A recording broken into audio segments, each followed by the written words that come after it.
Planning a trip to the UK in 2025? As of January 8th, 2025, the UK has introduced a new entry requirement called the Electronic Travel Authorization, or ETA. In this video, I'll cover everything that you need to know about this ETA. What is it? Why is it being implemented? Who needs to apply? How to apply? And other essential details to ensure a smooth journey. So let's dive in.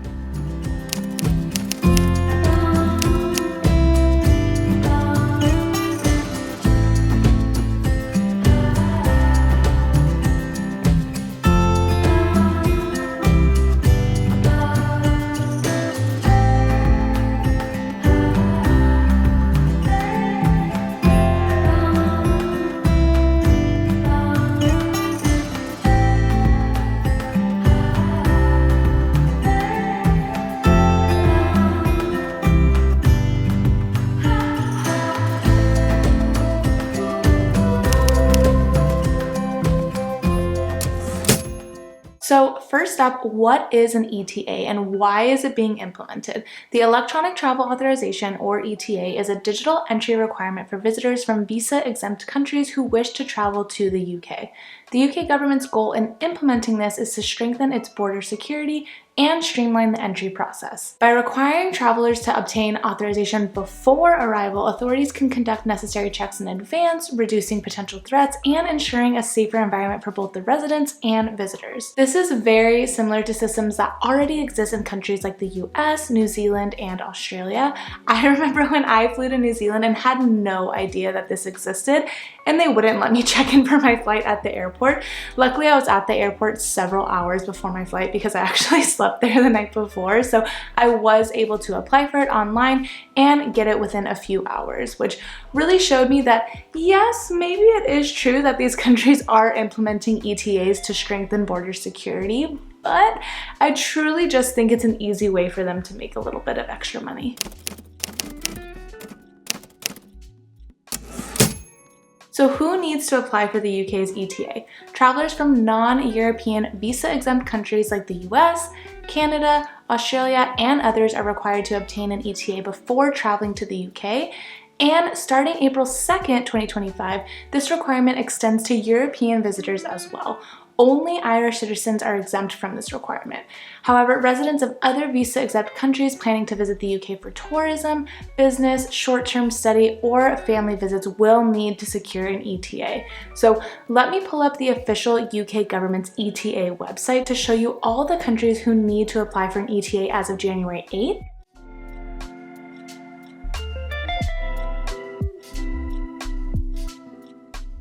And then all the countries who need to apply for one as of April 2nd.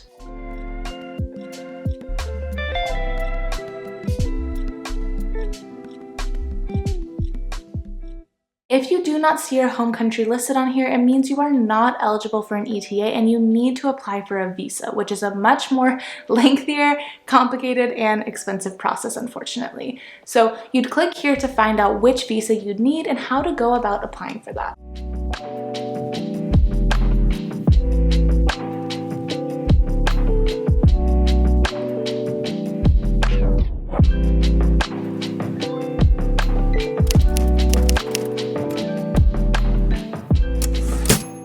So how do you apply? Let's scroll back up here and click Apply for an ETA Now and go through it step by step together. Let me preface this by saying I am obviously not a UK government employee, so I am not instructing you on how to do this, nor can I give any advice or answer any specific questions about the process. I'm merely just showing you what the application process looks like online. So if we scroll down here, we will see that it costs £10 to apply, and that £10 is non-refundable. And in order to apply, you will need the passport that you're going to be traveling with, access to your emails, and a way to pay. So whether that's a credit or debit card or Apple or Google Pay.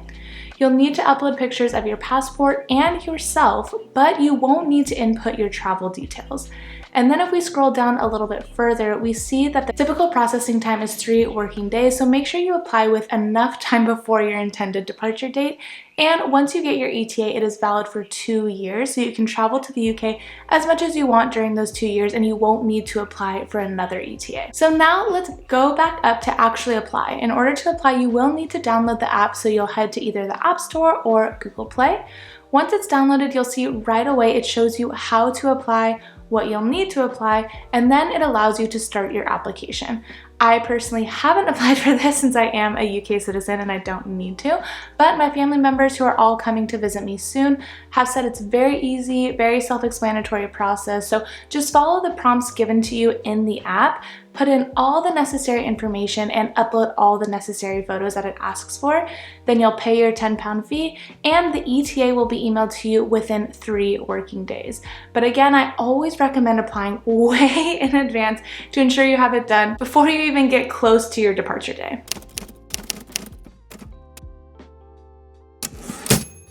Now, what do you do when you arrive in the UK? Your ETA is electronically linked to your passport you used during the application, so you don't need to present a separate document as immigration officers, and eGates will recognize your ETA automatically. So if you're arriving at an airport equipped with eGates, which I'm pretty sure all major UK airports are, you'll simply scan your passport at the eGate, and that's it. Travelers with a valid ETA and biometric passports can usually proceed without any additional checks. But if you are directed to a staffed immigration counter, the officer will verify your ETA along with your passport. So be prepared to answer some basic questions about your trip, just like, what's the purpose of your visit? How long do you plan to stay? Things like that. And even though your ETA is linked to your passport, I would recommend just having the ETA email ready, like pulled up on your phone or even screenshotted, just in case you are asked to show it to an officer. Better to be safe than sorry. But with everything linked digitally, your arrival process should be smooth and straightforward. Just ensure you're using the same passport that you applied with, and then you're good to go.